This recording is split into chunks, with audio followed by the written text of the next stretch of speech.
Audit risk approach and its components. Introduction.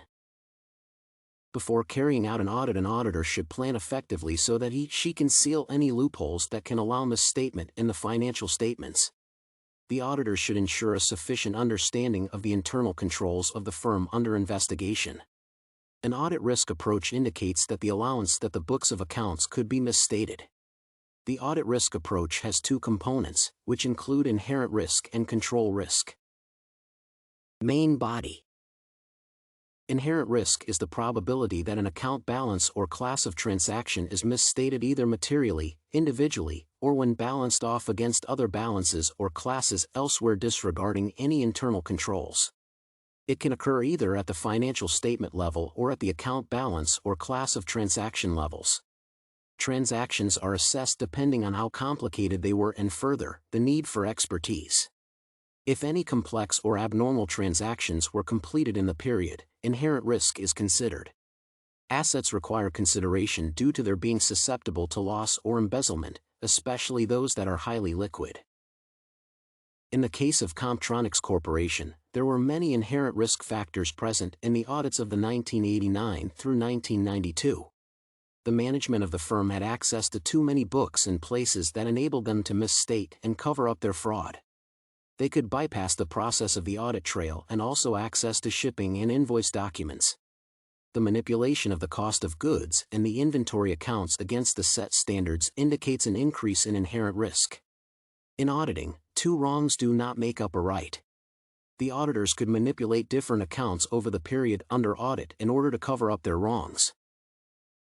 The inherent risk was high in the case of Comptronix Corporation due to the undue pressure placed on the management within. They were both formerly employed by a competitor of Comptronix and therefore were expected to perform based on their experience. Further, in the period up to 1988, the company had earned profits, hence they were under pressure to maintain the trend during the period under investigation. The management transferred costs from one account to the other that amounted to a violation of significant accounting principles. The loss of a key customer to their competitor SCI in 1989 made the possibility of inherent risk increase. This occurrence was one out of the ordinary and therefore means that the management was under pressure to maintain growth and profits without him. In fact, from the case, it drove them to misstate the financial statement and paint a wrong picture of the firm. The company went public after a period of good earnings, which provided a possibility of material misstatement in the financial statements. Control risks will always be present in any particular case because of the internal control system's shortcomings. The control risks are normally evaluated to be high when the accounting and internal control systems are ineffective or when their effectiveness would not be efficient. Tests of control should be established to measure the strength and effectiveness of the internal controls established in a client's organization. Control risk increases in case there are no supporting documents for transactions carried out by the company.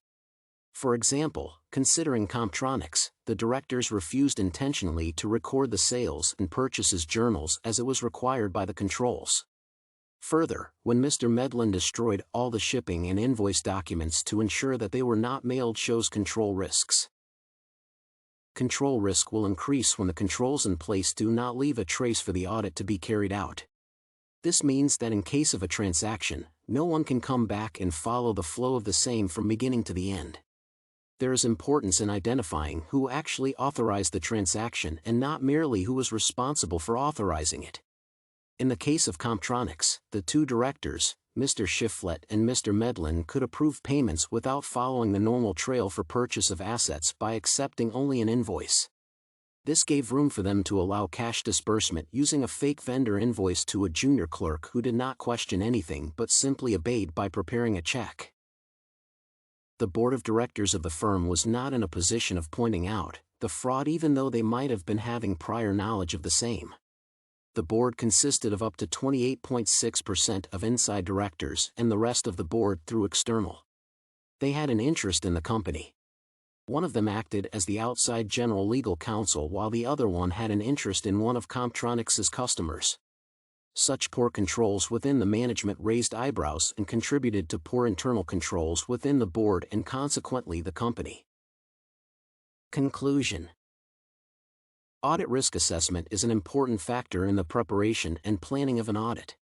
The different types of risks cover diverse areas as to the probabilities of misstatement of the financial statements are concerned, hence making it possible to spot any anomaly. If dubious deals and fraud are to be discovered during auditing, then careful planning and risk assessment must be carried out.